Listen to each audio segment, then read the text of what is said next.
never thought Kai Ashford would be the one to ruin my life. We had been rivals since freshman year at Crestwood Academy. He was the star of the debate team, class president, and everyone's favorite alpha. I was Rin Nakamura, the quiet Omega who somehow managed to beat him at everything that mattered. Top grades? Mine. Science fair winner? Me. Scholarship recommendations? All me. And Kai hated it. Nakamura. His voice echoed through the empty classroom where I was organizing papers for the student council. I looked up to see him standing in the doorway, his dark hair messy and his gray eyes burning with something I couldn't identify. "What do you want, Ashford?" I asked, not bothering to hide my annoyance. We had just finished a heated debate in front of the entire school about the new campus policies, and I had won. Again. He walked toward me, each step measured and tense. "You think you're so clever, don't you?" I rolled my eyes. "Is there a point to this conversation? Or are you just here to complain about losing again?" His jaw clenched. "You always do this. You always act like nothing affects you. Like you're above everyone else." "I'm just doing my job, Kai. Maybe if you focus more on the work instead of worrying about me, you'd actually win something." That was apparently the wrong thing to say. His hands slammed on the desk beside me, trapping me between his arms. My heart jumped into my throat. We had argued before, but he had never gotten this close. I could smell his alpha scent, strong and overwhelming, like pine trees after rain. "You don't get it, do you?" he said, his voice lower now, almost shaking. "You never get it." "Get what?" I challenged, even though my Omega instincts were screaming at me to submit to the angry alpha in front of me. I wouldn't give him that satisfaction. "Every single day, I watch you walk around like you own this place. You smile at everyone else. You laugh with your friends. But with me, all I get is this cold shoulder, like I'm nothing to you." "Because you are nothing to me?" I shot back. "You're just the annoying alpha who can't handle being second place." Something in his expression cracked.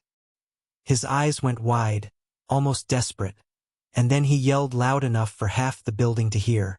"You like that, Omega? You like driving me crazy?" I froze. The words hung in the air between us. But it wasn't what he said that shocked me. It was the way he said it. The raw emotion. The vulnerability. The way his voice broke at the end. And then I saw it. His hands were shaking. His breathing was uneven. His eyes were glassy, like he was fighting back tears. This wasn't anger. This was something else entirely. "Kai!" I started, but he pushed away from the desk suddenly, stumbling backward like he had been burned. "Forget it," he muttered, running a hand through his hair. "Just forget I said anything."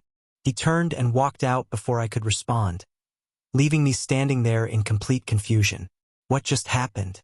The next day at school, Kai avoided me completely. This was weird because avoiding each other was usually MY strategy, not his. Kai was always the one who showed up wherever I was, ready to debate or compete or just be generally annoying. But today he disappeared whenever I came near. In the hallway, I saw him talking to his friends, but the moment he noticed me, he made an excuse and left. In the library, he was studying at his usual table, but when I walked in, he gathered his books and moved to the other side of the building. In the cafeteria, he chose a seat facing away from where I always sat. "What's up with Kai?"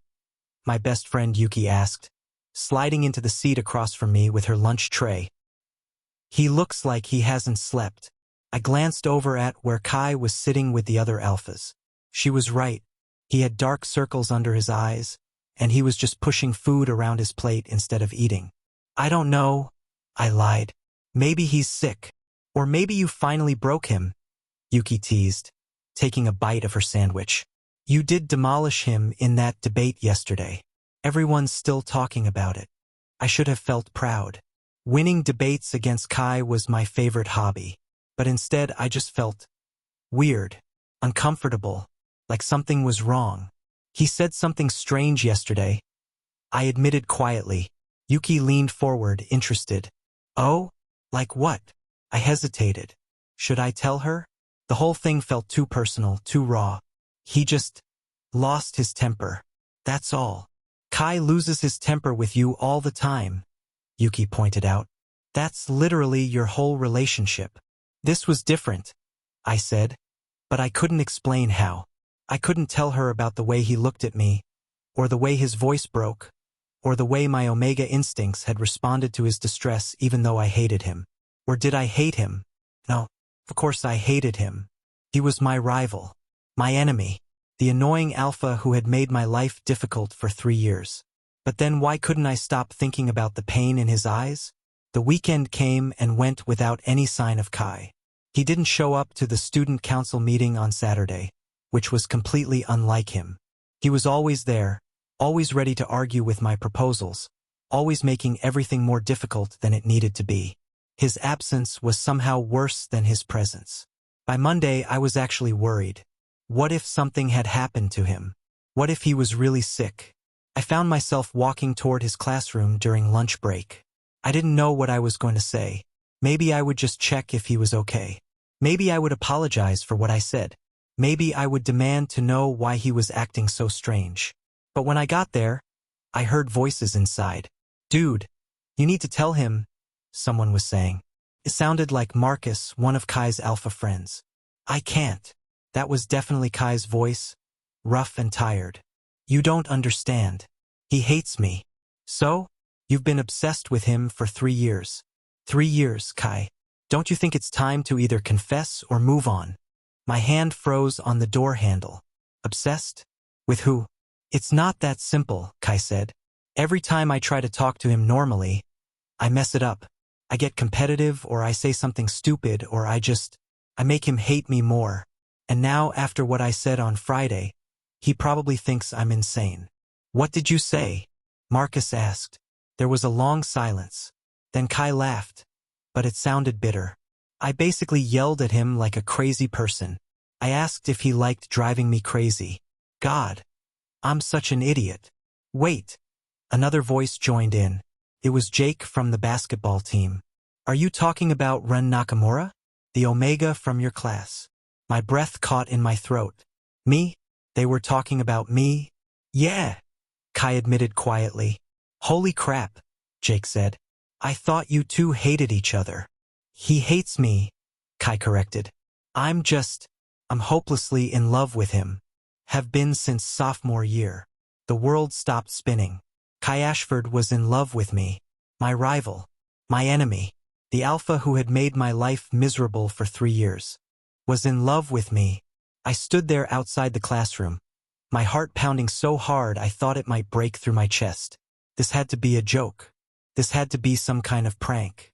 But I had heard the pain in his voice, the sincerity, the hopelessness. He wasn't joking. What are you going to do? Marcus asked. Nothing, Kai said firmly. I'm going to do nothing. I'll get over it eventually. I'll finish senior year, go to college far away from here, and forget about Ren Nakamura and his perfect grades and his perfect smile and the way he looks when he's concentrating on a problem. My hand was still on the door handle. I could walk in right now. I could confront him. I could demand answers. But instead, I turned around and ran. I ran down the hallway, past confused students, past teachers calling my name, past everything until I reached the school's back garden where no one ever went. And then I just stood there, breathing hard, trying to process what I had just heard. Kai loved me. Everything suddenly made sense in the worst possible way. The constant challenges. The way he always showed up wherever I was. The intense focus he gave me during debates. The anger in his eyes whenever I talked to other people. It wasn't hatred. It had never been hatred. And I had been so cruel to him. So cold. So dismissive. I sank down onto a bench, putting my head in my hands. What was I supposed to do now? I didn't sleep that night. Every time I closed my eyes, I heard Kai's voice saying those words. I'm hopelessly in love with him. It didn't make sense. Nothing made sense anymore. How could someone be in love with a person they fought with constantly? How could all those arguments and competitions and angry glares actually mean something completely different? I stared at my ceiling, watching the shadows from the streetlight outside move across the white paint. My Omega instincts were acting strange, restless in a way they never had been before. Usually, I was good at suppressing them. I had to be. Being an Omega in a competitive academic environment meant I couldn't afford to be seen as weak or emotional. But now, something had shifted inside me, and I didn't know how to shift it back. My phone buzzed on my nightstand. I picked it up to see a message from Yuki. Yuki, you okay? You seemed weird after lunch. I typed back quickly. Me fine. Just tired. Yuki, liar. But okay. Get some sleep. I put the phone down and rolled over, pulling my blanket up to my chin. Tomorrow I would have to face Kai at school. What was I supposed to say to him? What was I supposed to do? Should I pretend I hadn't overheard anything? Should I confront him about it? Should I tell him the truth? That I didn't hate him as much as I claimed? Wait, what? I sat up suddenly, my heart racing again. I didn't hate Kai. When had that happened? Sure, he was annoying and competitive, and he had a way of getting under my skin like no one else could. But hate? When I really thought about it, I couldn't remember the last time I actually felt hatred toward him. Frustration? Yes. Annoyance? Definitely. But underneath all of that, there was something else. Something I had been ignoring because it was easier to label him as my enemy than to examine what I really felt. I thought about the way my heart jumped whenever we argued. The way I looked forward to our debates even though they exhausted me. The way I always knew exactly where he was in any room, like my Omega senses were tuned specifically to him. Oh no. Oh no, no, no. I flopped back onto my bed, covering my face with my pillow. This could not be happening. Tuesday morning came too quickly. I dragged myself to school, having gotten maybe 2 hours of actual sleep. I looked terrible. I could see it in my bathroom mirror before I left. Dark circles, pale skin, messy hair that I barely bothered to fix. Yuki took one look at me when I arrived and immediately dragged me to the bathroom. Okay, spill, she demanded, crossing her arms. What happened? And don't say nothing, because you look like you've seen a ghost. I leaned against the sink, gripping the cold porcelain edge. Should I tell her? Yuki had been my best friend since middle school. If anyone would understand, it would be her. Kai is in love with me, I said quietly. Yuki's eyes went so wide I thought they might fall out of her head. What? Shoo! I looked around frantically, but thankfully the bathroom was empty. I overheard him talking to his friends yesterday. He's apparently been in love with me since sophomore year. Kai Ashford? You're Kai Ashford? The one you've been fighting with for 3 years. He's not my Kai, I protested weakly. Yuki stared at me for a long moment, and then suddenly she started laughing. Not just a small laugh, a full, bent-over, gasping for air laugh. What's so funny? I demanded, feeling my face heat up. I'm sorry, she gasped, wiping tears from her eyes. I'm sorry, it's just, everyone knew. Everyone except you, apparently. I blinked. What do you mean everyone knew? Ren, the entire school has been placing bets on when you two would finally get together. The way he looks at you, the way he can't seem to stay away from you even though you're mean to him, it's been so obvious. It has not been obvious, I argued, but my voice sounded weak even to my own ears. Honey, he literally follows you around like a lost puppy, a really aggressive, competitive lost puppy who can't figure out how to express his feelings. But still, I slid down to sit on the bathroom floor, not caring that it was probably gross. What am I supposed to do? Yuki sat down next to me. Well, first question. How do you feel about him? I don't know, I admitted. I thought I hated him, but now I'm not sure I ever really did. And last night I couldn't stop thinking about him, and my Omega instincts are going crazy, and I'm so confused. Do you think you could like him back? Yuki asked gently. I thought about Kai's gray eyes, his messy dark hair, the way he smiled when he made a good point in a debate, the way he always held the door open for me even when we were fighting, the way his alpha scent made my Omega side feel safe, even though I never wanted to admit it. Maybe, I whispered, maybe I already do. Yuki squeezed my shoulder. Then I think you should talk to him. I can't, I said immediately. He doesn't know I overheard. And he said he was going to do nothing about his feelings. He said he was going to get over me and move on. And you're okay with that? Yuki challenged. Was I? The thought of Kai getting over me, of him moving on and forgetting about me, made something twist painfully in my chest. No, I admitted. I'm not okay with that at all. I spent the entire morning trying to catch a glimpse of Kai, but he seemed to have perfected the art of avoiding me. Every time I walked into a room, he found an excuse to leave. Every time I turned a corner, he was already walking in the opposite direction. It was driving me insane. By the time lunch arrived, I was frustrated and determined. I needed to talk to him, even if I didn't know exactly what I was going to say. I needed to see his face, to confirm that what I had heard yesterday was real and not some stress-induced hallucination. I found him in the library, sitting alone in one of the private study rooms. Through the glass door, I could see him staring at an open textbook, but he wasn't reading. He was just staring blankly at the pages, his expression distant and sad. My heart did that stupid jumping thing again. I took a deep breath and knocked on the door. Kai's head snapped up, and when he saw me, his entire body went tense. For a moment, I thought he might actually run away. But then he seemed to steel himself, and he gestured for me to come in. I opened the door and stepped inside, closing it behind me. The small room suddenly felt even smaller with both of us in it. "What do you want, Nakamura?" he asked, but his voice lacked its usual edge. He sounded tired, defeated. "I wanted to check on you," I said honestly. "You've been avoiding me." He laughed bitterly. "Yeah, well, I figured it was better this way. Less chance of me saying something stupid again." I moved closer, sitting down in the chair across from him. "About Friday. Can we not talk about Friday?" he interrupted, looking away. "I already humiliated myself enough. Let's just pretend it never happened." "What if I don't want to pretend?"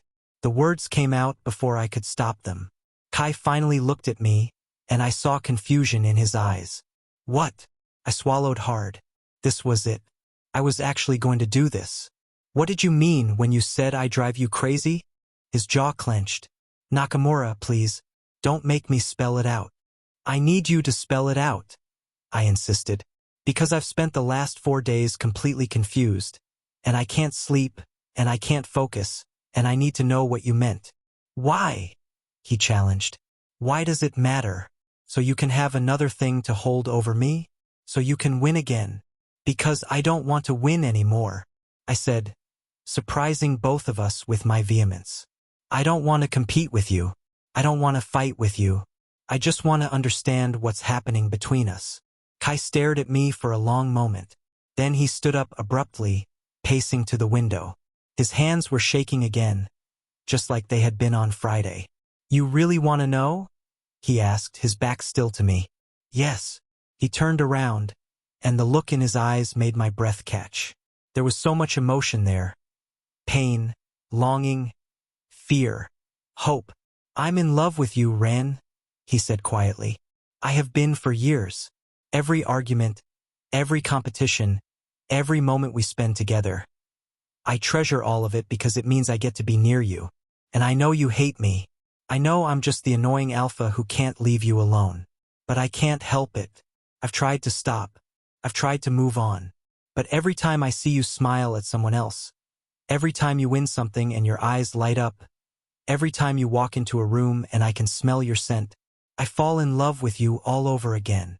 The words hung in the air between us, raw and honest and terrifying. My omega instincts were screaming at me, responding to the vulnerability of the alpha in front of me. But more than that, my heart was responding. My actual human heart that had nothing to do with biology and everything to do with the boy who had just laid his feelings bare. "I don't hate you," I said softly. Kai laughed sadly. "You don't have to lie to make me feel better." "I'm not lying," I insisted, standing up and walking toward him. "I thought I hated you. I told myself I did because it was easier than admitting the truth." "What truth?" His voice was barely a whisper now. I stopped right in front of him, close enough to see the flecks of silver in his gray eyes. "That maybe I've been falling for you too, and I was too stubborn to realize it." For a moment, Kai just stared at me like I had spoken in a foreign language. Then his eyes went wide. What? I can't stop thinking about you either, I admitted, my face burning. And maybe that's why I was always so mean to you. Because you made me feel things I didn't want to feel.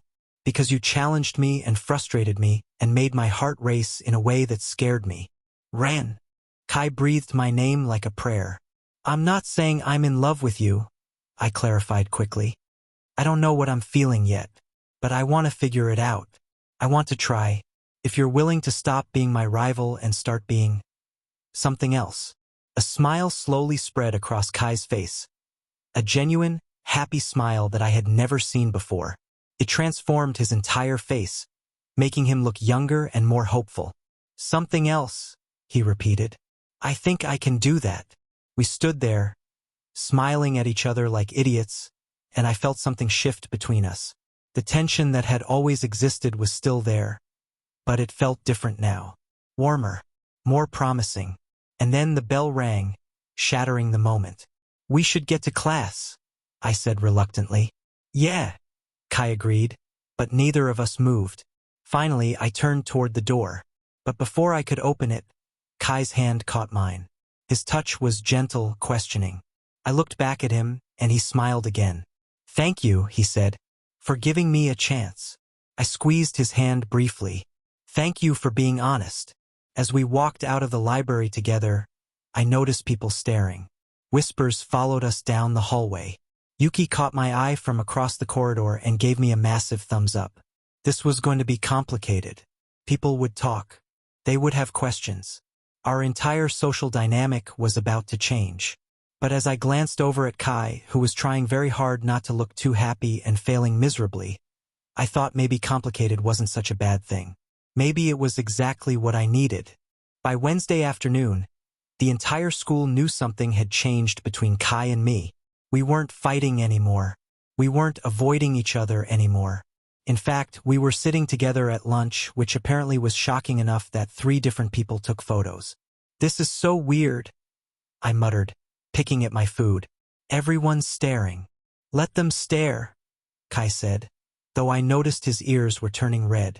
Besides, they'll get bored eventually. Yuki sat down next to me with a huge grin on her face. So, are you two dating now, or what? No, I said quickly, at the same time Kai said, we're figuring it out. We looked at each other, and I felt my face heat up. We're taking it slow, I clarified. We've been rivals for 3 years. We can't just suddenly switch to being boyfriends overnight. Why not? Yuki asked, stealing one of my French fries. You clearly like each other.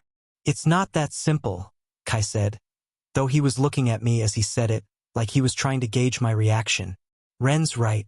We need to actually get to know each other outside of competitions and arguments. Fine, Yuki said, holding up her hands. But for the record, I think you two are adorable together. I threw a French fry at her. After lunch, Kai walked with me to my next class. This was new territory for both of us. Usually, we went our separate ways as quickly as possible. Now, we were awkwardly walking side by side, not quite sure what to say to each other. So, Kai started, then stopped. So, I echoed, feeling equally awkward. He laughed, running a hand through his dark hair. This is weird, right? We're being weird. Extremely weird. I agreed, but I was smiling. Okay, here's an idea, Kai said, stopping in the middle of the hallway. Students had to walk around us, shooting us curious looks. What if we make a deal? What kind of deal? I asked suspiciously. We spend time together outside of school. Actual time, not just studying or student council stuff. We go on hangouts, not dates, he added quickly when he saw my expression. Just hangouts, where we talk and get to know each other like normal people. I considered this. It actually wasn't a bad idea. Okay, but ground rules. Ground rules. Kai raised an eyebrow. Rule 1, no competing. No trying to one-up each other. No turning everything into a challenge. But that's like our entire relationship, Kai protested. Exactly. Which is why we need to learn how to interact without it. I crossed my arms. Rule 2, we're honest with each other. No more hiding feelings or pretending. Kai nodded slowly. Okay, I can do that. Rule 3, we take this slow. No pressure, no expectations. We just see where it goes. Agreed, I said. And rule 4, if either of us decides this isn't working, we talk about it. No ghosting, no avoiding, no reverting back to being enemies. Deal, Kai said, extending his hand for me to shake. I took his hand, and the moment our skin touched, I felt that familiar electric sensation. Kai's alpha scent washed over me, and my omega instincts purred with contentment. This was going to be harder than I thought. First hang out tomorrow after school? Kai suggested, still holding my hand. Where? I asked, trying to ignore the way his thumb was absently rubbing circles on the back of my hand. There's a new cafe that opened downtown. They have good coffee and pastries. Very neutral territory. I smiled. Tomorrow it is. That evening, I was a mess of nervous energy. I kept picking out clothes and putting them back, trying to decide what to wear to a hangout that was definitely not a date, but also kind of felt like a date. My phone rang, and I saw my mom's face on the screen. I answered, putting her on speaker while I continued to ransack my closet. Hey, Mom. Ren. How's school going? Her cheerful voice filled my room. It's good. Interesting. I pulled out a dark blue sweater and held it up to myself in the mirror. Just interesting? You usually have more to say about your day. I hesitated. My mom was a beta, and she had always been supportive of me being an omega. But we had never really talked about dating or relationships. I had always been too focused on school. There's this alpha at school, I started slowly. His name is Kai. We've been rivals for a long time, but recently things have changed. There was a pause on the other end. Then my mom said, very carefully, changed how? He told me he has feelings for me, and I think I might have feelings for him too. So we're gonna hang out tomorrow and see what happens. Oh, run, my mom said, and I could hear the smile in her voice. That's wonderful. Tell me about him. So I did. I told her about Kai's competitive nature, his intelligence, his passion for debate. I told her about how he made me feel frustrated and excited and nervous all at once. I even told her about how he smelled like pine trees after rain, which made her laugh. He sounds special, she said when I finished. And it sounds like you really like him. I think I do, I admitted. But I'm scared, Mom. What if I'm not good at this? What if we try dating and it ruins everything? Honey, being scared is normal. Relationships are scary. But you're one of the bravest people I know. You can handle this. What if my omega side makes things complicated? This was the fear I hadn't wanted to voice. What if biology messes everything up? My mom was quiet for a moment. Your omega nature is part of who you are, Ren. It doesn't make you weak, and it doesn't make relationships more complicated. What matters is that you're with someone who respects you for all of who you are, omega traits included. Does this Kai boy respect you? I thought about the way Kai looked at me, the way he challenged me intellectually but never tried to dominate me just because he was an alpha. The way he listened when I talked, really listened. Yes, I said. He does. Then trust that. Trust yourself. And have fun tomorrow, okay? After we hung up, I felt better, more confident.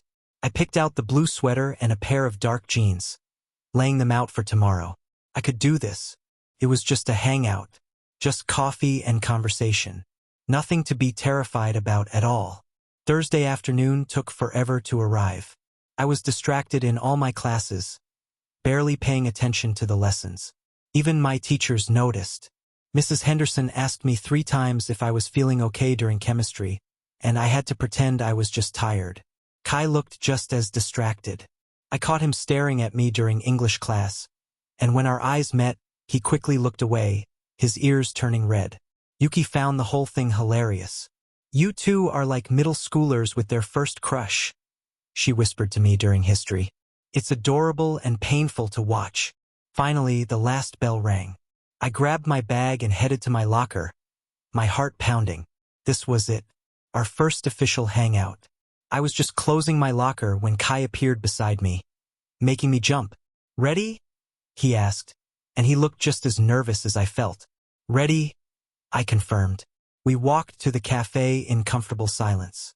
It was a nice afternoon, cool but sunny, and the autumn leaves were turning beautiful shades of red and gold. The cafe was about 10 minutes from school, tucked into a quiet street corner. The cozy cup was small and warm, with mismatched furniture and soft indie music playing in the background. The smell of fresh coffee and baking pastries filled the air. There were only a few other customers, giving us plenty of privacy. We ordered at the counter.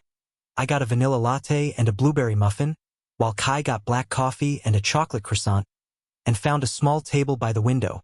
"So," Kai said once we were settled, "no competing, remember? Right? No competing." I took a sip of my latte. "This is good coffee." "Yeah, my sister recommended this place. She comes here to study sometimes." "You have a sister?" I realized I didn't actually know much about Kai's family. "I didn't know that." "Older sister.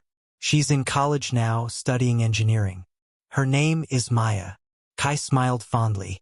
"She's the one who taught me debate, actually. We used to practice arguing about everything when we were kids." "That explains so much," I said, and he laughed. "What about you? Any siblings?" "Only child. My mom raised me by herself. My dad left when I was really young, so I don't remember him." Kai's expression softened. "That must have been hard." I shrugged. "Mom and I are really close. She worked multiple jobs to make sure I could go to a good school.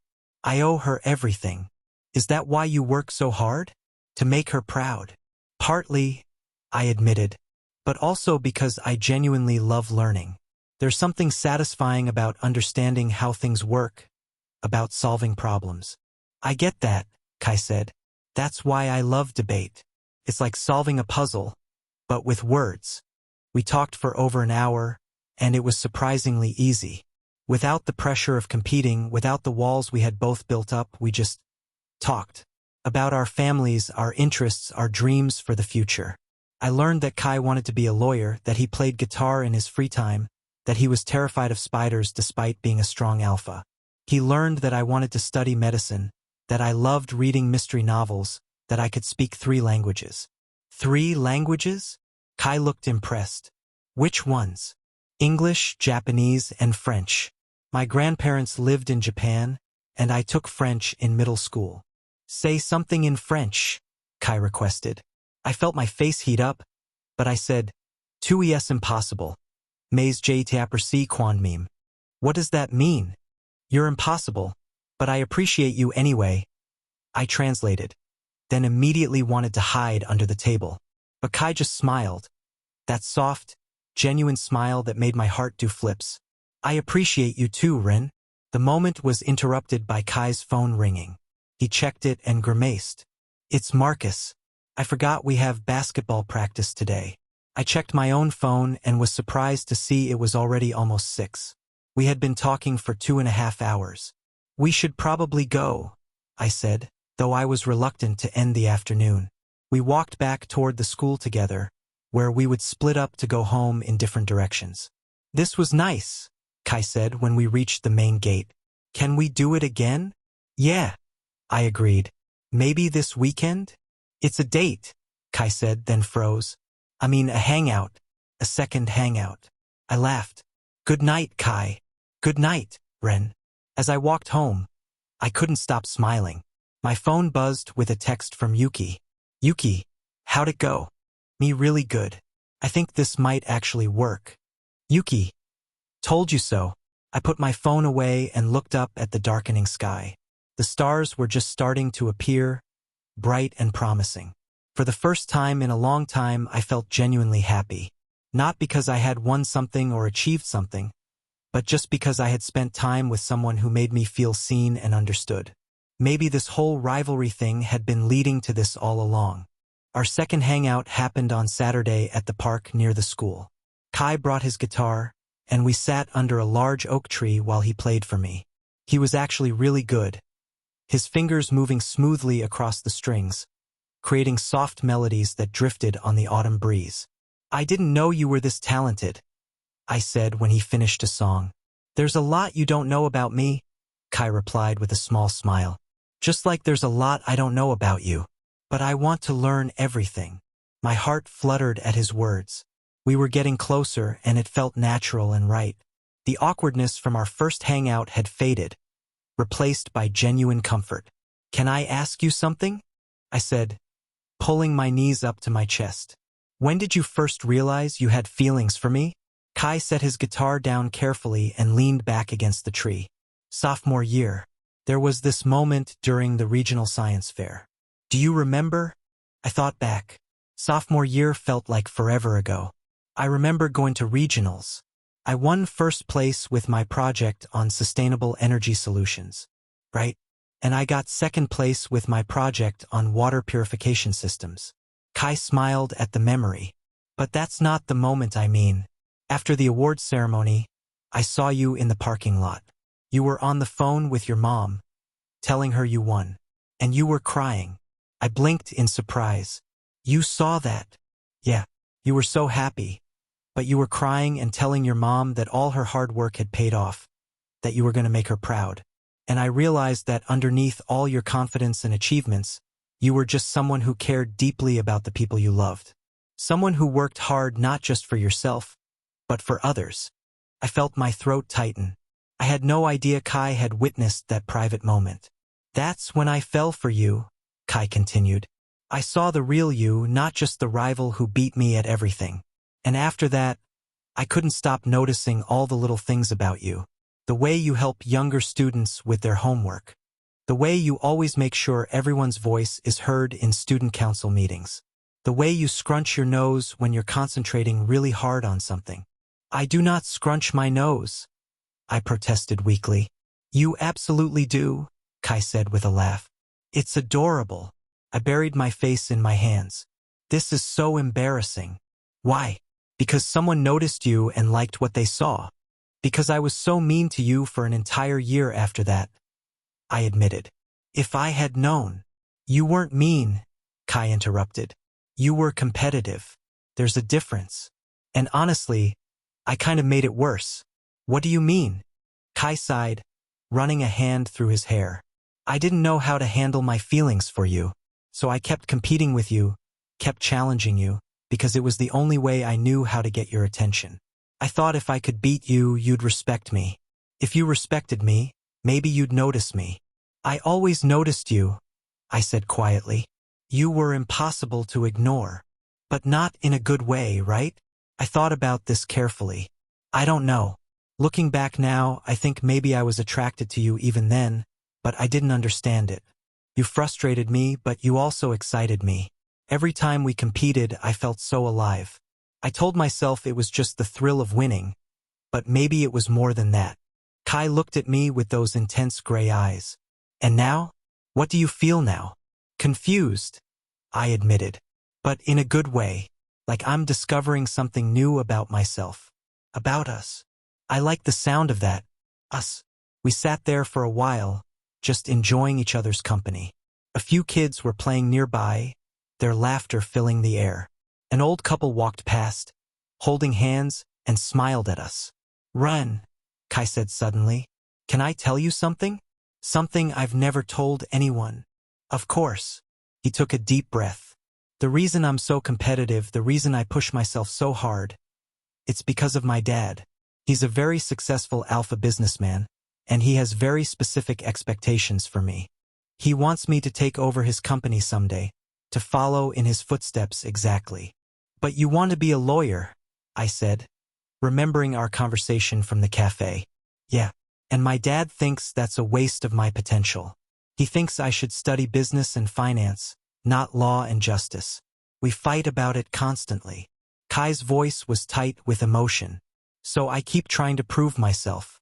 I keep winning things, achieving things, hoping that one day he'll respect my choices. But it's never enough. My heart ached for him. I reached out and took his hand without thinking. Kai, you don't have to prove anything. You're already amazing. That's easy for you to say. You're the top student in our entire class. You're brilliant at everything you do. And you're right behind me in rankings. I pointed out. You're on the debate team, student council, basketball team, and you still maintain nearly perfect grades. You're incredible. Your dad should be proud of you regardless of what career you choose. Kai squeezed my hand. Thank you. That means a lot coming from you. Can I tell you something too? I asked. Something I don't usually talk about? Always. I took a deep breath. Being an Omega in a competitive academic environment is really hard. People constantly underestimate me. They assume I'm emotional, weak, or that I only succeed because teachers go easy on me. I've had to work twice as hard as everyone else just to be taken seriously. I never thought that about you, Kai said immediately. I know. That's one of the things I actually appreciated about you, even when we were rivals. You never treated me differently because I'm an Omega. You challenged me as an equal. Because you are my equal, Kai said firmly. In every way that matters. I felt tears prick at my eyes. That's why I was so defensive around you. You pushed me harder than anyone else, and part of me was scared that you'd eventually see me as just an Omega. That you'd expect me to be submissive or weak. Never, Kai said, moving closer. Ren, your Omega nature doesn't make you weak. It makes you empathetic, intuitive, and caring. Those are strengths, not weaknesses. And you're also brilliant, determined, and strong-willed. That's what makes you, you. A tear rolled down my cheek, and Kai gently wiped it away with his thumb. The gesture was so tender, so careful, that more tears followed. Sorry? I said, laughing through my tears. This is stupid. I don't usually cry. It's not stupid, and you can cry around me anytime. I'll be here. We sat there together, my hand in his, sharing our fears and insecurities in a way we never had before. The rivalry between us had been built on so many misunderstandings and unspoken fears. Now that we were finally talking, really talking, those walls were crumbling. Kai, I said after a while. Yeah. I think I'm starting to understand what you meant when you said you were in love with me. His eyes widened. You are. Because I think I might be falling for you too. The smile that spread across Kai's face was like sunshine breaking through clouds. Really? Really? I confirmed, feeling my own smile growing. It's terrifying and exciting and confusing all at once. But, yeah, I think I am. Kai pulled me into a hug, and I let myself relax into his embrace. His alpha sense surrounded me, and my Omega instincts purred with contentment. But more than that, my heart felt full, safe, happy. This is crazy, Kai murmured into my hair. A month ago, I thought you hated me. Now you're telling me you're falling for me. Life is weird like that. I agreed. We stayed like that for a long time, just holding each other under the oak tree. And for the first time since this whole thing started, I felt certain about something. This was right. We were right. Whatever came next, we would figure it out together. Monday morning started with disaster. I walked into school to find a crowd gathered around the main bulletin board. People were whispering and pointing, and when I got closer, my blood ran cold. Someone had printed out photos of Kai and me at the park on Saturday. Photos of us holding hands. Photos of us hugging under the tree. And someone had written in big red letters, "Rivals or lovers?" Oh no, I breathed. Ran. Yuki appeared at my elbow, looking worried. Did you see? I see it, I said, my voice tight. The photos weren't inappropriate, but they were private. They were intimate moments that were never meant to be shared with the entire school. I felt exposed and violated. Who would do this? Yuki asked angrily. Before I could respond, I heard a commotion down the hallway. Kai was striding toward the bulletin board, his expression thunderous. He reached the board and ripped down all the photos, crumpling them in his hands. Who did this? He demanded, his alpha voice making several students flinch. Who took these photos? No one answered. The crowd started to disperse, people backing away from Kai's anger. His eyes found mine across the hallway, and his expression softened immediately. He walked over to me, still clutching the crumpled photos. Are you okay? He asked quietly. I don't know, I admitted. Why would someone do this? I have an idea, said a voice behind us. We turned to see Marcus, Kai's friend, looking uncomfortable. Dude, I think I know who it was. Stephanie Chen was asking me about you two on Friday. She seemed really interested in whether you were dating. Stephanie Chen. The name rang a bell. She was a junior, pretty and popular, and I vaguely remembered seeing her talking to Kai a lot last year. Why would Stephanie care? I asked. Marcus shifted awkwardly. She's kind of obsessed with Kai? She's been trying to get him to date her since last year. When she heard you two were hanging out, she got really upset. Kai's jaw clenched. That doesn't give her the right to invade our privacy. I'll talk to her, Marcus offered. But Kai, man, you might want to address this head-on. People are going to talk.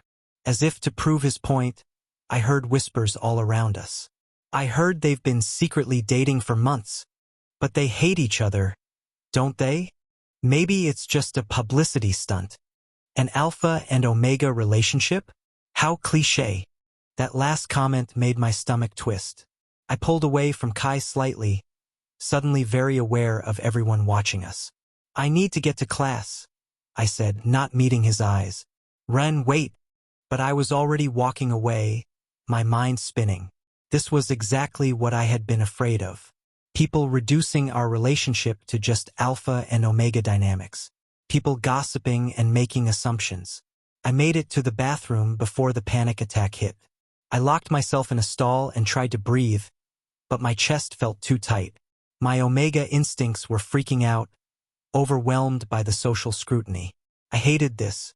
I hated feeling weak and exposed. Ren? Yuki's voice came from outside the stall. Honey, I know you're in there. Let me in. I unlocked the door, and she slipped inside, immediately pulling me into a hug. It's okay, she soothed. Just breathe. In and out. I focused on her voice, on her steady presence, until my breathing slowly returned to normal. Everyone's talking about us, I said miserably. Everyone's making assumptions about Kai and me based on our biology. Screw them, Yuki said fiercely. They're just jealous. You and Kai have something special, and they can't stand it. But what if they're right? What if we're just following biology? What if this whole thing is just alpha-omega attraction and nothing more? Yuki pulled back and looked me straight in the eyes. Do you really believe that? I thought about Saturday in the park. The way we had opened up to each other. The way Kai had wiped my tears away so gently. The way my heart had felt so full just being near him. No, I admitted. I don't believe that. Then don't let other people's opinions make you doubt what you know is real. She was right. I knew she was right, but it still hurt. I avoided Kai for the rest of the morning. It wasn't fair to him, but I needed time to process everything. I needed to figure out how I felt without everyone's eyes on us. At lunch, I hid in the library instead of going to the cafeteria. I found a quiet corner and tried to focus on homework, but I couldn't concentrate. Thought I might find you here. I looked up to see Kai standing there holding 2 lunch trays. I'm not hungry, I said. Liar. You always eat lunch. He sat down across from me and pushed one of the trays toward me. We need to talk. I don't want to talk right now. Too bad. Because I'm not letting you push me away just because some people are being jerks. I glared at him. This is easy for you. You're an alpha. No one questions your choices or reduces you to your biology. You think this is easy for me? Kai's voice rose slightly. Run. I've been in love with you for years. Years of watching you from a distance. Years of not being able to tell you how I felt.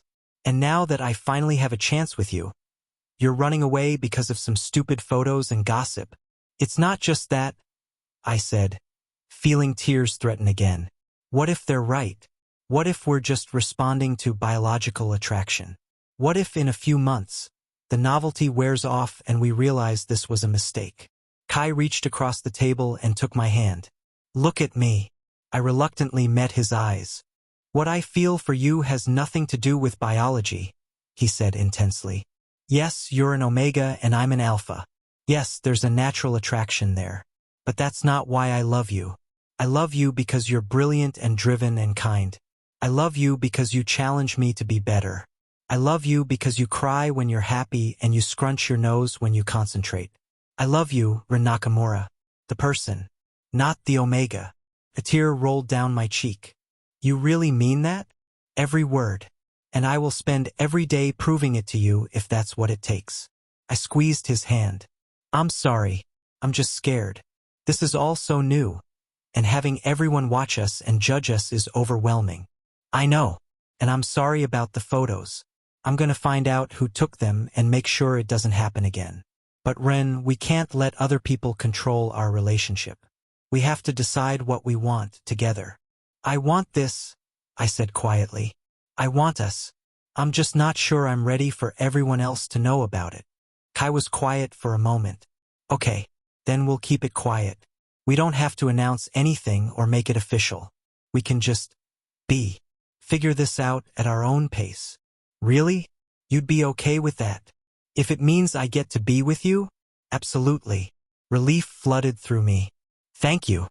We ate lunch together in the quiet library, and slowly the tension in my chest eased.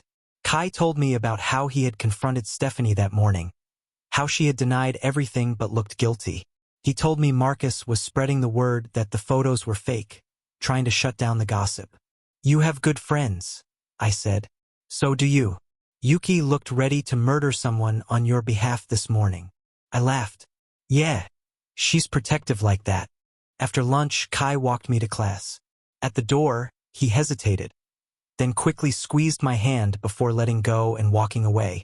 It was a small gesture, but it made my heart warm. Maybe we could do this. Maybe we could navigate all the complications and judgments and still find our way to each other. I was willing to try. That evening, my phone rang. It was an unknown number, but something made me answer. Hello, is this Ren Nakamura? The voice was female and unfamiliar. Yes. Who is this? My name is Maya. I'm Kai's sister. I sat up straight on my bed. Oh, hi. Is everything okay? That depends. I'm calling because my brother has been walking around with a stupid smile on his face for the past week. And when I asked him why, he told me about you. I didn't know what to say to that. He also told me about what happened today at school, Maya continued, with the photos and the gossip. And I wanted to call you personally to tell you something. Okay. My brother has been in love with you for a very long time. I've watched him struggle with his feelings, watched him try to get your attention in all the wrong ways. And now that he finally has a chance with you, I really hope you won't let other people's opinions ruin it.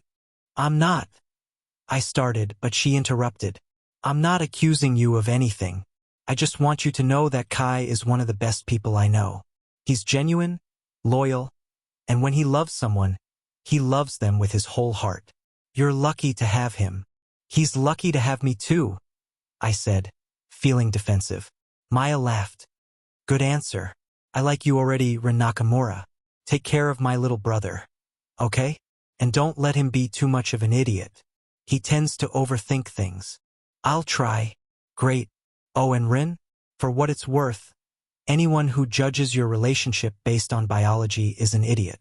What matters is how you treat each other and whether you make each other happy. The rest is just noise.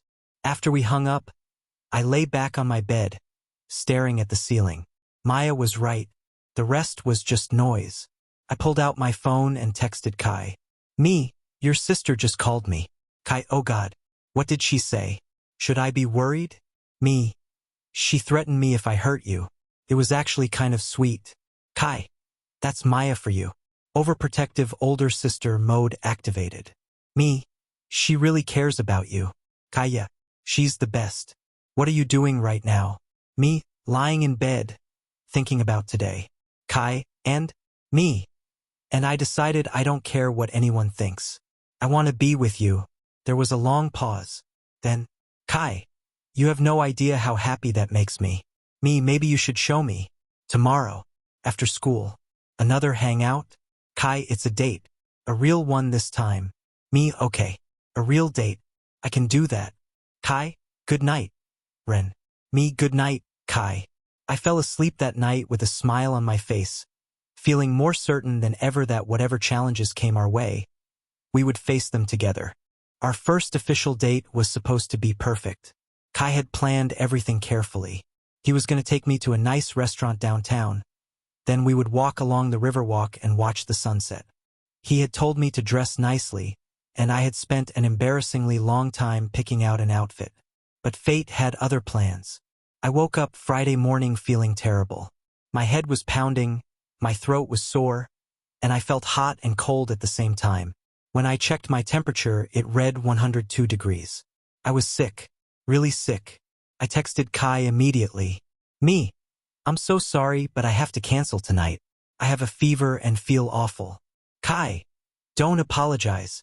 Are you okay? Do you need anything? Me, just rest. My mom's home. She's taking care of me. Kai, okay. Feel better soon. We can reschedule. I felt terrible, and not just because of the fever. Our first date ruined because my body decided to betray me. I spent most of Friday sleeping.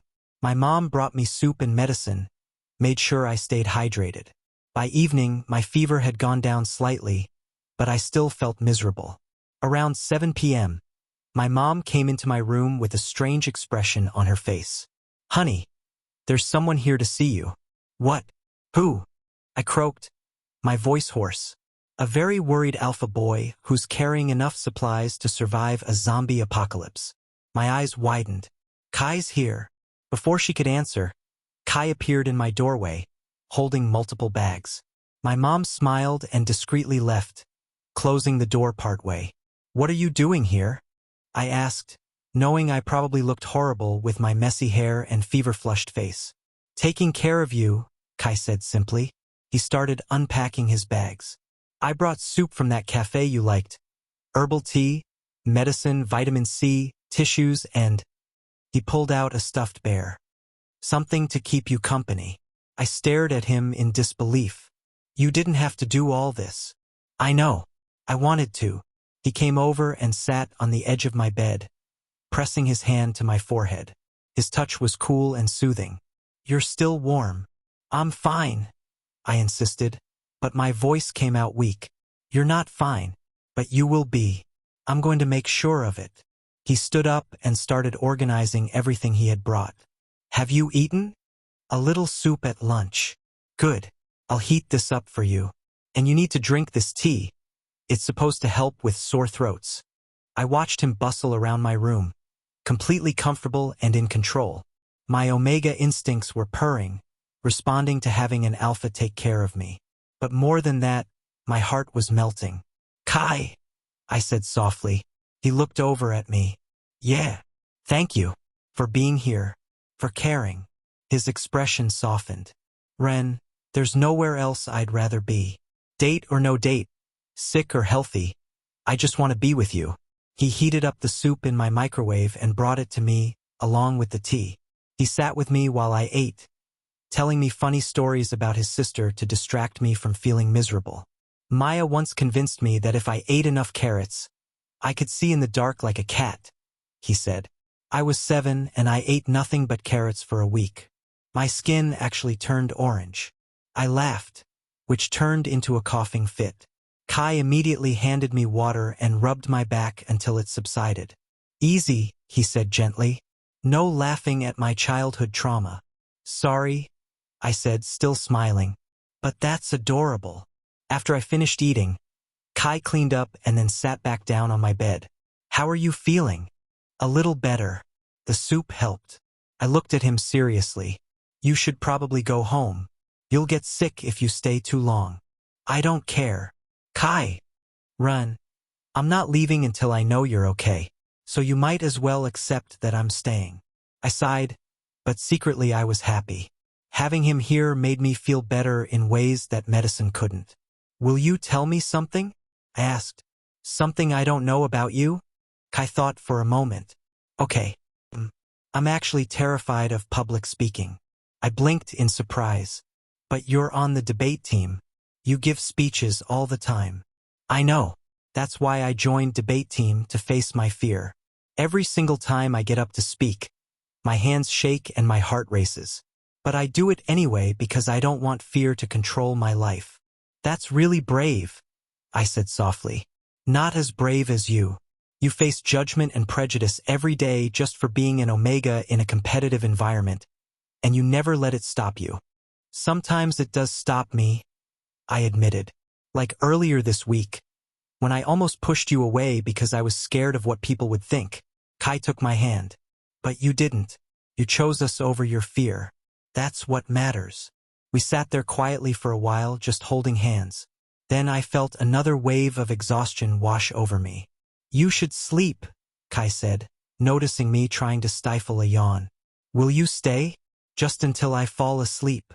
I'll stay as long as you want me to. I lay down, and Kai pulled the blanket up over me. Then, to my surprise, he started humming softly. It was the melody he had played on his guitar at the park. That's pretty, I murmured, my eyes already closing. It's a song I wrote, he said quietly. For you. For me. Yeah, I've been working on it for months. It's about falling in love with someone you think you can never have. About watching them from afar and hoping they might one day see you the way you see them. My eyes opened slightly. Will you play it for me sometime? The whole thing. When you're feeling better, I'll play it for you. I promise. Kai, I whispered, feeling sleep pulling me under. Yeah, I'm really glad you're here. Me too, Ren. Me too. I fell asleep with Kai's hand in mine, his soft humming filling my room like a lullaby. When I woke up, it was dark outside. I checked my phone, it was almost midnight. I sat up slowly, noticing that my fever had broken and I felt significantly better. Kai was still there, sitting in my desk chair, his head tilted back and his eyes closed. He had stayed for hours. Kai, I said softly. His eyes opened immediately. Hey, how are you feeling? Much better. You should go home. It's late. He stretched and stood up. Yeah, I should. My mom's probably worried. He came over to the bed and pressed his hand to my forehead again. No fever. That's good. Thanks to you. I didn't do anything special. You stayed. That was everything. Kai smiled, and in the dim light from my lamp, he looked almost ethereal, beautiful in a way that made my breath catch. I should go, he said, but he didn't move. Yeah, I agreed, but I didn't want him to leave. We stood there, caught in the moment, the air between us charged with something electric. Kai's eyes dropped to my lips, and I saw him swallow hard. Run, he said, his voice rough. Can I kiss you? My heart stopped. Then it started racing double time. Yes, I whispered. Kai leaned down slowly, giving me time to change my mind. But I didn't want to. I had been wanting this, dreaming about this, and now it was finally happening. Our lips met softly, tentatively. It was gentle and sweet and perfect. Kai's hand came up to cup my cheek, and I melted into the kiss, my omega instincts singing with joy. When we pulled apart, we were both breathing hard. Wow, Kai breathed. Yeah, I agreed, feeling dazed. Wow, he pressed his forehead to mine. I've wanted to do that for so long. Me too, I admitted, even though I didn't realize it until recently. We stayed like that for a moment, just breathing each other in. Then Kai reluctantly pulled away. I really need to go before your mom kicks me out. She likes you, I said. She told me earlier that any alpha who brings that much soup is a keeper. Kai laughed. Your mom is great. I walked him to the door, and we stood there awkwardly, neither wanting to say goodbye. Text me when you get home? I asked. Absolutely. He hesitated, then quickly kissed my forehead. Get some rest. I'll see you Monday at school. Kai. He turned back. Yeah. Thank you. For everything. For taking care of me. For staying. For being you. His smile was radiant. Always, Ren. Always. After he left, I went back to my room and flopped onto my bed, touching my lips where he had kissed me. My phone buzzed. Kai made it home. Mom says hi and hopes you feel better. Me, tell her thank you. And Kai? Kai, yes? Me. That was the best first date I've ever had. Kai. Even though you were sick and miserable? Me, especially because I was sick and miserable. You took care of me. That means more than any fancy restaurant. Kai. Then I'm glad I could be there. Sweet dreams, Ren. Me sweet dreams, Kai. I fell asleep that night with a smile on my face, my lips still tingling from our kiss, my heart full of something that felt a lot like love. By Monday, I was completely recovered and back at school. The photos had been forgotten, replaced by new gossip about other people. Stephanie Chen avoided both Kai and me in the hallways, which was fine by both of us. Things were finally settling down. Kai and I were careful at school. We didn't hold hands or do anything that would draw attention, but we found small ways to be close. Sitting together at lunch, walking to classes together, stealing glances across the classroom that made my heart race. Everything felt perfect, which of course meant something was about to go wrong. It happened on Wednesday during student council meeting. Principal Morrison came into the meeting room with an announcement. Good afternoon, everyone. I have exciting news. Crestwood Academy has been selected to host the National Youth Leadership Summit this spring. Everyone started talking at once. This was huge. Schools from all over the country would send representatives to compete in various leadership challenges. Hosting it meant our school would be in the spotlight. We need 2 students to serve as event coordinators, Principal Morrison continued. They will be responsible for planning, organizing, and running the summit. This is a massive responsibility, but it will look excellent on college applications. I exchanged glances with Kai across the table. We both knew what was coming. I'm nominating Kai Ashford and Ren Nakamura as coordinators, said Mrs. Henderson, the faculty advisor. They're our top students and natural leaders. Several other council members voiced their agreement. Wait, said Trevor, a senior who had never liked either Kai or me. Aren't they dating?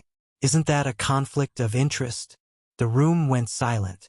We're not dating, I said quickly, feeling my face heat up. It wasn't technically a lie. We hadn't put an official label on our relationship. But it felt wrong to deny what was growing between us. Kai's expression was carefully neutral. Trevor, our personal relationship, whatever it may be, has nothing to do with our ability to coordinate this event. I disagree, Trevor said. If you 2 are together, you'll make decisions based on what's best for your relationship, not what's best for the school. That's ridiculous. Yuki spoke up from her seat. Ren and Kai are the most qualified students for this position. Their personal lives are none of your business. It becomes my business when it affects school events. Trevor shot back. Principal Morrison held up a hand. That's enough. Trevor raises a valid concern, even if it was expressed poorly. Kai, Ren, I need you both to be honest with me. Are you in a relationship? I looked at Kai and he looked at me. This was the moment. We could deny it and keep our relationship private, securing our positions as coordinators. Or we could tell the truth and risk losing this opportunity. Yes, Kai said firmly. We are. My heart swelled with pride and fear at the same time. Principal Morrison nodded slowly. I see. And do you think your relationship will interfere with your ability to work professionally on this project? No, sir, I said. If anything, it will help us work better together. We understand each other. We complement each other's strengths. And we're both committed to making this summit the best it can be. We can prove it, Kai added. Give us a test project. Something challenging. If we can handle that professionally, then you'll know we can handle the summit. Principal Morrison considered this. All right, I'll give you 1 week to plan and execute the upcoming Homecoming Spirit Week. If you can work together successfully without any issues, the coordinator positions are yours. Deal, Kai and I said in unison. After the meeting ended, Kai and I walked out together. The moment we were alone in the hallway, I turned to him. You told them the truth, I said. I wasn't going to lie about us. Not anymore. He took my hand, right there in the middle of the hallway where anyone could see. I'm tired of hiding, Ren. I want people to know you're mine. My Omega instincts practically purred at those words. Yours. If you want to be, he said quickly. If you want to make this official, be my boyfriend. For real. My heart was racing. Yes, I want that. Kai's smile was blinding. He pulled me into a hug right there in the hallway, and I heard a few gasps and whispers around us. But I didn't care anymore. Let them talk. Let them see. I was Kai Ashford's boyfriend, and I wasn't going to hide it. The next week was chaos. Kai and I threw ourselves into planning Spirit Week with everything we had. We needed to prove we could work together professionally, that our relationship wouldn't interfere with our responsibilities. We organized activities for each day. Monday was Pajama Day, Tuesday was Decades Day, Wednesday was Twin Day, Thursday was School Colors Day, and Friday was the big homecoming game with a pre-game pep rally. We divided the tasks based on our strengths. Kai handled all the logistics and scheduling, working with different clubs and sports teams to coordinate events. I handled the creative aspects, designing posters and organizing decorations. But we also worked together on everything, constantly checking in with each other, making decisions as a team. What do you think about this banner design? I asked one afternoon in the student council office, showing Kai my sketch. He studied it carefully. It's good, but maybe make the mascot bigger? It should be the focal point. You're right. I erased and redrew it. Better. Perfect. We worked late into the evenings, often staying at school until the janitors kicked us out. Sometimes we studied together at the cafe, splitting pastries and stealing kisses when no one was looking. We're pretty good at this, Kai said one night as we packed up our stuff. At what? Planning Spirit Week or being a couple? Both. He grinned and kissed my temple. Especially the couple part. But not everything was smooth. On Wednesday, 2 days before the pep rally, disaster struck. The company that was supposed to provide the sound system for the rally called to say their equipment had been double booked. We were left with no sound system and no time to find a replacement. This is bad, I said, pacing in the student council office. Really bad. How can we have a pep rally without sound? Kai was on his phone, frantically calling rental companies. Every place is either booked or too expensive. We don't have the budget for this. I felt panic rising. This was exactly what Trevor had predicted, that we would fail because we were too focused on our relationship instead of the work. But that wasn't true. We had worked so hard. Wait, Kai said suddenly. What if we don't need professional equipment? What about the drama department? They have sound equipment for their productions. I stopped pacing. That's brilliant. But will they let us borrow it? Only one way to find out. We ran to the drama department where we found Ms. Chun, the drama teacher, working on set designs. Ms. Chun, I said breathlessly, we need your help. We explained the situation, and Ms. Chun listened thoughtfully. I can lend you our equipment, but only if you can promise to set it up and take it down carefully. This equipment is expensive.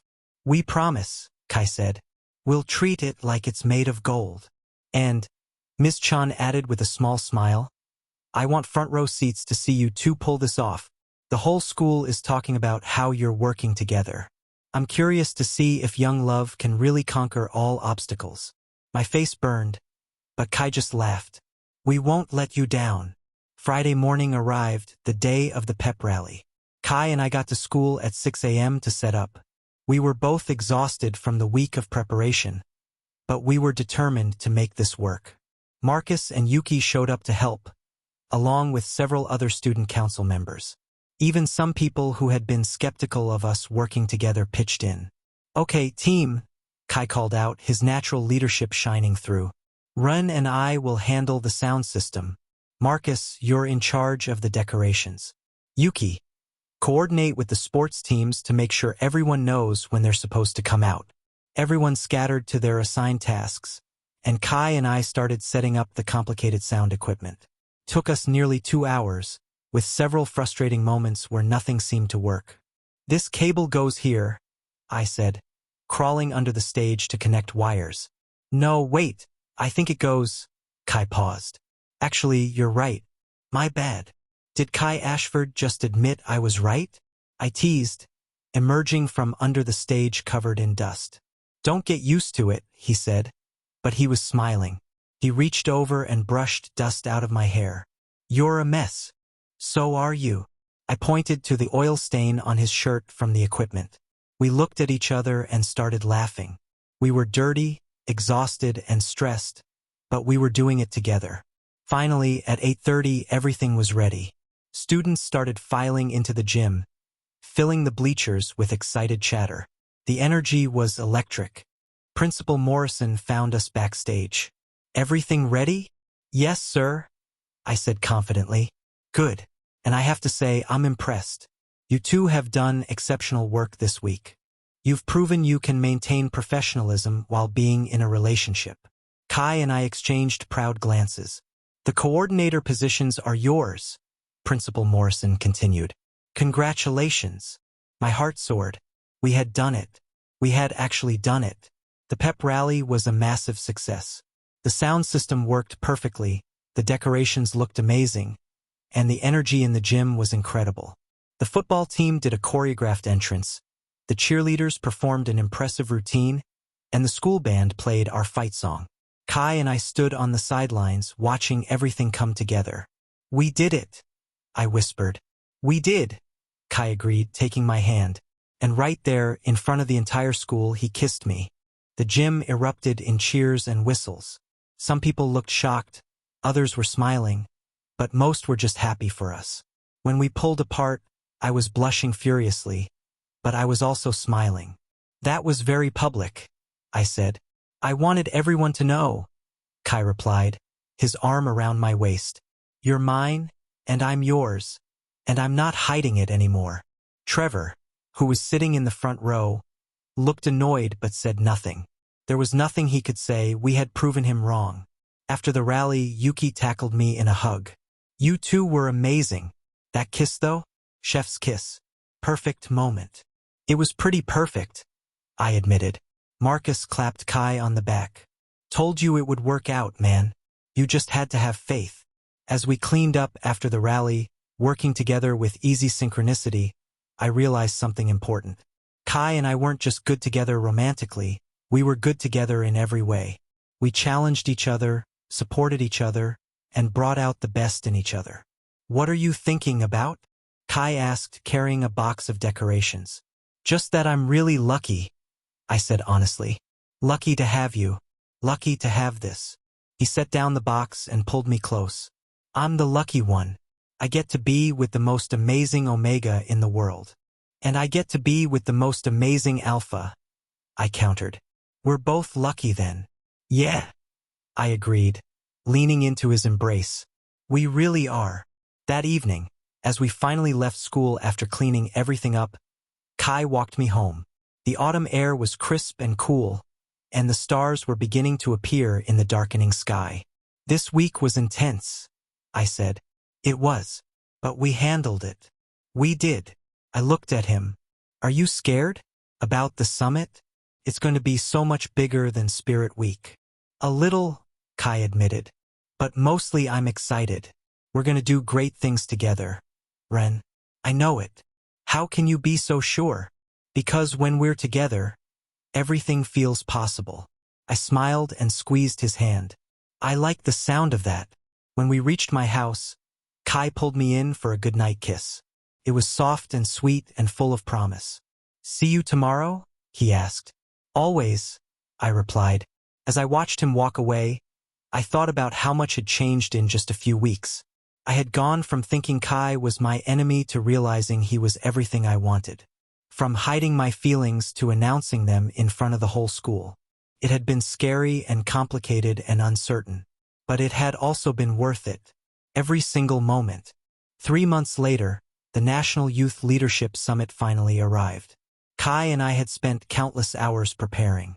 We had organized venues, coordinated with visiting schools, arranged accommodations, and planned every detail down to the minute. It was exhausting and stressful, but we were ready. The morning of the first day, I woke up before my alarm, too nervous to sleep. I checked my phone and saw a text from Kai. "Kai can't sleep. Too excited. Also terrified. But mostly excited." "Me, same. Want to get breakfast together before we head to school?" "Kai, already outside your house." I looked out my window and laughed. Sure enough, Kai was standing on my front porch with 2 coffee cups and a bag from our favorite bakery. I quickly got ready and went downstairs to meet him. "You're ridiculous," I said, taking one of the coffees. Ridiculously in love with you, he countered, stealing a quick kiss. We sat on my porch steps, eating pastries and drinking coffee as the sun rose. It was peaceful and perfect, the calm before the storm of the busy day ahead. Are you ready for this? Kai asked. As ready as I'll ever be. You? Same. He took my hand. But I know we can handle anything as long as we're together. When did you become so cheesy? I teased. The moment I started dating you. You bring out my romantic side. I laughed and leaned my head on his shoulder. I like your romantic side. Good. Because it's not going anywhere. The summit was a whirlwind. Students from over 50 schools descended on Crestwood Academy. There were leadership workshops, team challenges, debate competitions, and networking events. Kai and I were everywhere at once, making sure everything ran smoothly. The debate competition is running 15 minutes behind, I said, checking my tablet as we rushed down the hallway. I'll handle it. You need to check on the keynote speaker. She arrives in 20 minutes, Kai replied. We split up, each handling our assigned tasks with practiced efficiency. We had learned how to work together seamlessly over the past months, anticipating each other's needs and supporting each other's decisions. By the end of the first day, we were both exhausted but exhilarated. The summit was going perfectly. There had been a few minor hiccups, but nothing we couldn't handle. We're actually pulling this off, I said that evening as we did a final walkthrough of the venue. Did you doubt we would? Kai asked, bumping his shoulder against mine. Maybe a little, I admitted. This is the biggest thing either of us has ever organized. And we're killing it. He stopped and turned to face me. I'm really proud of us, Ren. Not just for the summit, but for everything. For taking a chance on each other. For not giving up when things got hard. Me too, I said softly. He pulled me into a hug, and I melted into his embrace. His alpha scent surrounded me, making my omega instincts hum with contentment. But more than biology, more than instinct, was the genuine love I felt for this person. I love you, Kai said suddenly. I know I've said it before, but I need you to know how much I mean it. You're everything to me, Ren. My heart swelled. I love you too, Kai. So much. We stood there in the empty hallway, holding each other, and I felt completely at peace. This was where I belonged. With him. The second day of the summit brought a surprise. During the leadership panel, one of the speakers asked Kai and me to join them on stage to discuss our experience coordinating the event. We're particularly interested in how you two work together, the speaker said. We understand you're in a relationship. How does that dynamic affect your leadership styles? Kai and I exchanged glances. Then I took the microphone. Honestly, being in a relationship has made us better leaders, I said. We've learned how to communicate effectively, how to compromise, and how to support each other through challenges. Those skills translate directly to leadership. But more than that, Kai added, we don't let our relationship overshadow our responsibilities. We're partners in work and in life, and we respect both roles equally. The audience applauded, and I saw several students nodding in agreement. After the panel, we were approached by a reporter from the local news who was covering the summit. I'd love to do a feature on you too, she said. The Alpha-Omega couple who defied expectations and became exceptional leaders together. It's a great story. I hesitated, but Kai squeezed my hand encouragingly. Okay, I agreed. We'll do it. The interview was featured on the evening news that night. My mom called me immediately, crying happy tears. I'm so proud of you, honey, she said. You've worked so hard, and now everyone can see how amazing you are. Thanks, Mom. And Kai seems wonderful. When do I get to meet him properly? How about this weekend? We're planning to celebrate after the summit ends. I'd love that. After I hung up, Kai came over to my house. We sat in my room, exhausted but happy, watching the news coverage on my laptop. We look good on TV, Kai joked. You look good everywhere, I countered. He grinned and pulled me close. Smooth talker. I learned from the best. We sat in comfortable silence for a while, just enjoying each other's presence. Ren, Kai said eventually, Can I ask you something? Always. What do you see for our future? After graduation, after we go to college. I had thought about this a lot recently. Kai and I hadn't talked much about the future beyond the immediate plans, and graduation was only a few months away. I don't know exactly, I admitted, but I know I want you in it. Whatever comes next, I want us to face it together. What if we end up at different colleges? Kai asked quietly. My dad is pushing me to go to his alma mater on the East Coast. But you've been talking about the medical program on the West Coast. This was the fear I had been avoiding. The possibility that our paths might diverge after high school. Then we'll figure it out, I said firmly. Long distance if we have to. Video calls, visits during breaks, whatever it takes. Kai, I didn't fall in love with you just to give up when things get complicated. You really mean that? Every word. I cupped his face in my hands. You're not getting rid of me that easily, Ashford. He laughed and kissed me. Good. Because I have no intention of letting you go, Nakamura. The final day of the summit was bittersweet. Everything had gone perfectly. The visiting schools were impressed. The speakers had been inspiring, and the closing ceremony was beautiful. Kai and I stood on stage together as Principal Morrison thanked us for our hard work and dedication. These two students exemplify what leadership means, he said. They've shown us that when we work together, support each other, and refuse to let obstacles define us, we can achieve remarkable things. The auditorium erupted in applause. I looked at Kai, and he was beaming with pride. After the ceremony, as schools started departing and we began the massive cleanup process, a student from another school approached us. I just wanted to say thank you, she said shyly. I'm an Omega and seeing you too, seeing how you work together as equals, how you didn't let anyone reduce your relationship to just biology. It gave me hope. It showed me that I can be a leader too. I felt tears prick my eyes. You absolutely can. Don't let anyone tell you otherwise. After she left, Kai wrapped his arm around my waist. You're inspiring people, Ren. You're changing minds. We're doing it together, I corrected. Together, he agreed. That weekend, Kai came over for dinner with my mom and me. She had prepared a huge meal to celebrate the success of the summit, and the three of us sat around the table laughing and talking.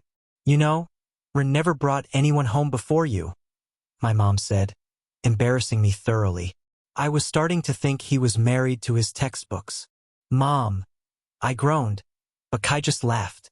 I'm honored to be the first, he said, then looked at me with soft eyes. And hopefully the last. My heart skipped a beat at the implication of those words. After dinner, Kai helped with dishes while I protested that he was a guest.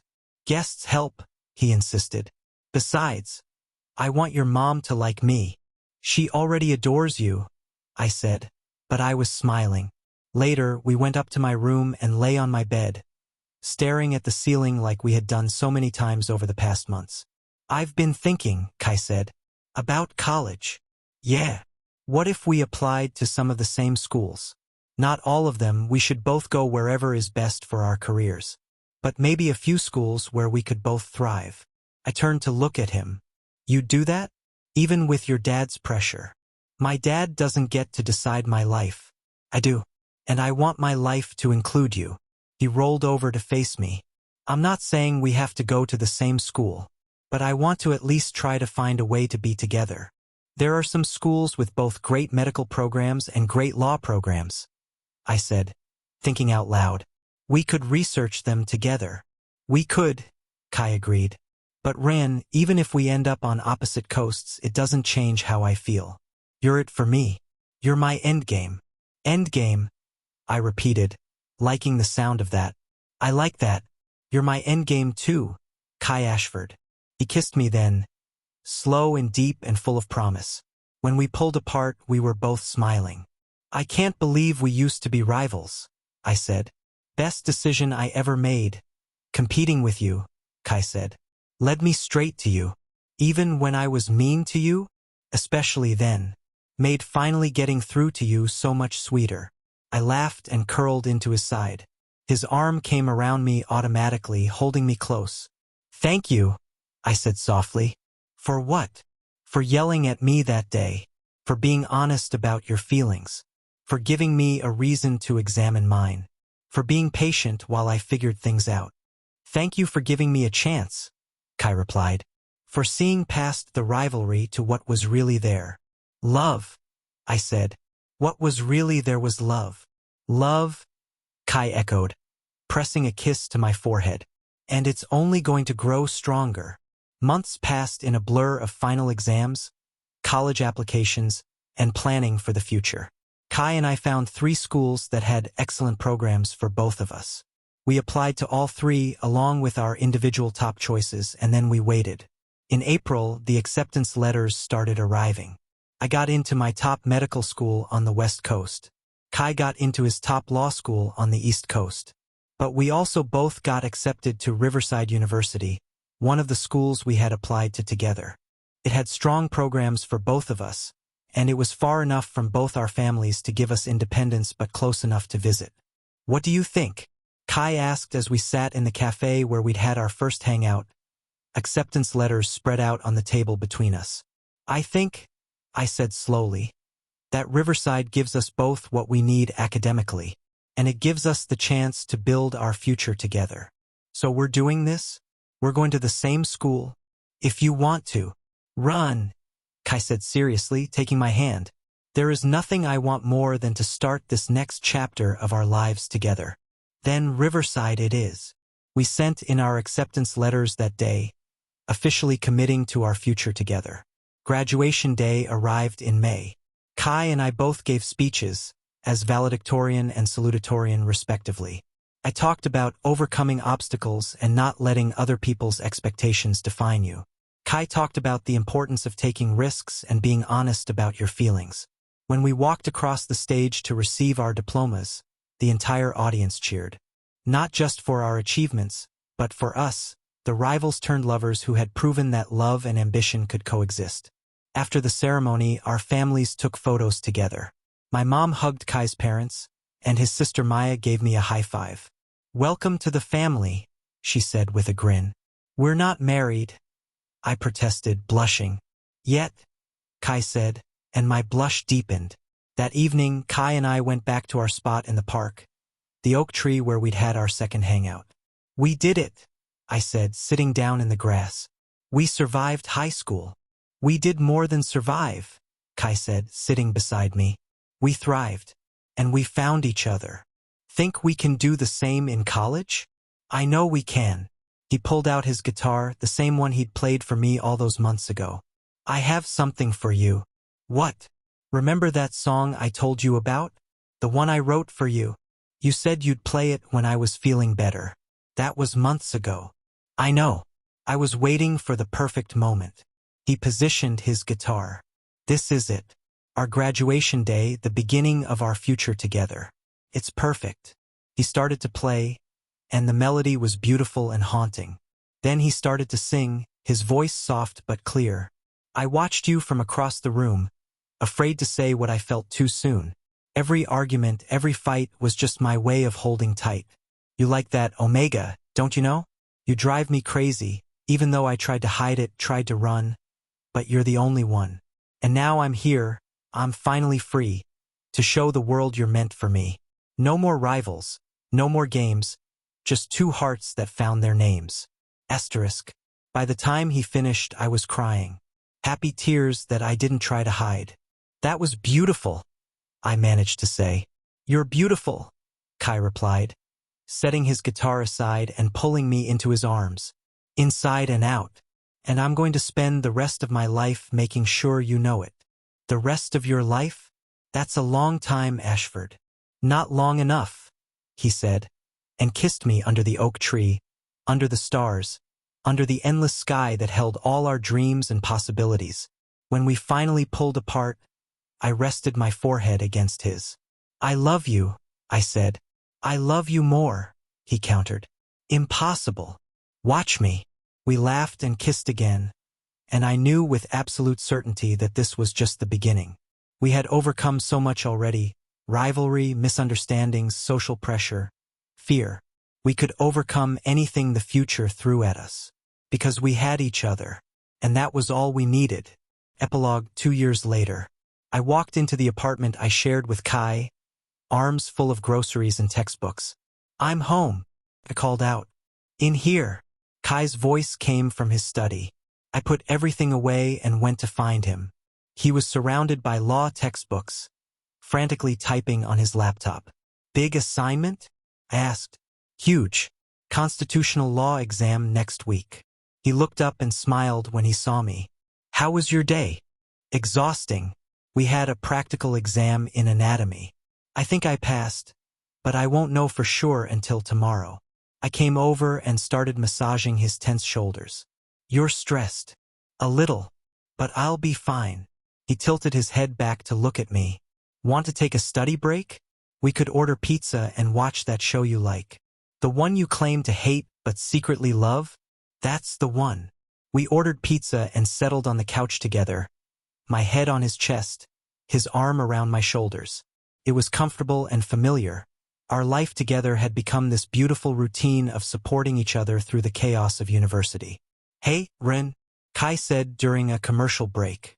Do you remember the first thing I ever said to you? Back in freshman year." I thought back. "You asked if I was Ren Nakamura, the transfer student who got a perfect score on the entrance exam, right? And you said yes and then walked away without saying anything else. I was shy back then. You were terrifying back then," Kai corrected with a laugh. "This cold, brilliant Omega who wouldn't give me the time of day. And now you're this warm, brilliant Omega who lets me share your life." He kissed the top of my head. "I'm the luckiest alpha in the world." Cheesy again. Always. My phone buzzed with a text from Yuki, who was attending a different university but kept in close contact. "Yuki, how's married life?" "Me, we're not married." "Yuki, yet. Give it time. I'm calling it now. You two will be engaged before graduation." I showed Kai the texts and he grinned. "She's not wrong." "Kai!" "What? You think I'm going to let you go after everything we've been through? I'm planning our future, Nakamura. Get used to it." I couldn't help but smile. "What kind of future?" "The best kind. One where we both achieve our dreams. You become an amazing doctor. I become a lawyer. We get a house, maybe a dog. We wake up together every morning and fall asleep together every night. We grow old together, still competing about who can do the dishes better or who makes the best coffee." "That sounds perfect." "It does, doesn't it?" He shifted so he could look at me properly. "I'm serious, Ren. You're my forever. Always have been, from the moment I saw you cry in that parking lot. I just didn't know how to tell you yet." "You're telling me now." "I'm telling you now," he agreed. "And I'll keep telling you every day for the rest of our lives." I kissed him, slow and sweet and full of promise. When we pulled apart, I whispered, "Forever sounds good to me." Yeah. Outside our apartment window, the sun was setting, painting the sky in shades of orange and pink. Inside, wrapped in each other's arms, Kai and I watched the light fade into night. We had come so far from those two rivals who couldn't stand each other. Who would have thought that all that competition and frustration was really just love in disguise? But here we were, together, happy, building a life that was better than anything either of us could have imagined alone. "Hey, Ren," Kai said softly. "Yeah. You like that, Omega?" he teased, referencing his dramatic outburst from years ago. I laughed and swatted his chest. "You're never going to let me forget that, are you?" "Never. It's the moment that changed everything." "Then yes," I said, snuggling closer. "I like it. I like all of it. I like us." "Me too," Kai said, holding me tighter. "Me too." And as the stars came out one by one, lighting up the night sky, I knew that this was exactly where I was meant to be. With him. Always.